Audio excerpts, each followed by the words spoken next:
صحيح أن النيازك ميتيورايتس يمكن أن تكون أغلى بكثير من الذهب، خاصة إذا كانت نادرة وموثقة. قيمة النيازك ميتيورايت فاليو.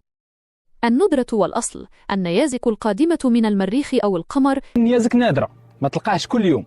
إلا لقيتو بحال هذا الحجر جيبوه لينا للمتحف، نديروا له الفحص باش نعرفوا واش من نوع، نيكل كوندريت ولا يقدر يكون جاي من المريخ ولا من القمر. هذوك هما الاغلى النيازك، كيبان ثمنها من 5000 درهم حتى 25000 درهم، وكاينين حتى اللي كيبداو من 150 درهم. مؤسس في قلب فرنسا داخل مختبر كنيو المتخصص في دراسة النيازك، نختبر كل قطعة بدقة عالية. هنا تلمع سبائك الحديد والنيكل القادمة من الفضاء، وتعرض شركة المريخ وبريشيا القمر بأدق تفاصيلها. كل عينة فنشويه. ومنين يجي النيازك ملي كتسقط في الارض ولقات الحجر قاصح، كتدخل غير 5 ولا 6 سنتيمترات وكتبان فوق السطح. اما الا طاحت في الرمله كتدفن شويه، ومنين يجي الريح كيهز داك الغبار الفوق وكيبان الحجر بوحده. هاد الحجره الصغيره قيمتها كبيره بزاف، حيت النيازك انواع، كاين ديال المريخ، كاين ديال القمر، وكاين اللي جاي من الفضاء بعيد.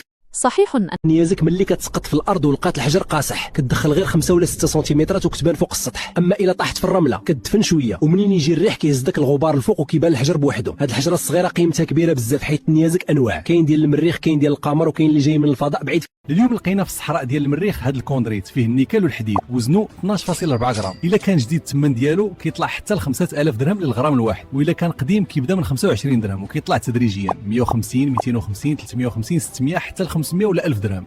وفي أعماق الأرض تختبئ قصص منسية. ننصت لصفير جهاز الكشف، نحفر بحذر فنجد عملات صدئت عليها السنين وقطعا من ذهب وفضة ونحاس. ننظفها بقطرة ماء فتعود تفاصيلها للحياة، ثم نضعها هنا في متحف الهواء. وفي أعماق الأرض تختبئ قصص منسية. ننصت لصفير جهاز الكشف، نحفر بحذر فنجد عملات صدئت عليها السنين وقطعا من ذهب وفضة ونحاس. ننظفها بقطرة ماء فتعود تفاصيلها للحياة، ثم نضعها هنا في متحف الهواء. صحيح أن النيازك ميتيورايتس يمكن أن تكون أغلى بكثير من الذهب، خاصة إذا كانت نادرة وموثقة. قيمة النيازك ميتيورايت فاليو. السلام عليكم، عندك شي نيزك جيبوا لينا للمتحف. الثمن كيبدا من 150 درهم حتى ل 5000 درهم، وكيطلع حتى ل 10000 الا كان نادر بزاف. عندنا النيكل، الكوندريت، وحتى الاحجار الجايه من المريخ ومن القمر. اكبر متحف نيازك في افريقيا هنايا في اكادير بني زهال. مرحبا بكم كاملين. صحيح أن النيازك حديدي، أغلبه حديد ونيكل، ثقيل ولامع كأنه قطعة من قلب كوكب. وهذا نيزك حجري شكله رمادي خشن مليان معادن سيليكات مثل الأوليفين والبيروكسين. أما هذا مزيج رائع بين الاثنين، نيزك حجري حديدي، شوف فيه حديد ذهبي مغروس داخل مادة شبه. صحيح أن النيازك فاش كيسقط نيزك من السماء وكيظهر لك حجر كبير طاح في الارض، راه تقدر تكون ماسك كنز. الا كان نيزك جديد ومريخي ولا قمري، الثمن ديالو كيوصل بين 6000 حتى 10000 درهم للغرام، يعني اغلى من الذهب بزاف. اما الا كان قديم كيبدا من 25 درهم ويقدر يوصل حتى 1000 درهم للغرام على حسب النوع. الثمن ديالو كيوصل. شوفوا الاخوان، اكبر نيزك شفتو في حياتي. شوفوا سبحان الله العظيم كيفاش جاي من السماء. وراه هاد الصخره كبيره بزاف، اما كوندريت اما نيكول. هذه ميتوريت، يمكن جايه من المريخ، يمكن من القمر، يمكن غير من الفضاء بعيد. شوفوا هاد الخطوط الفضيه، الحديد كيبان فيها.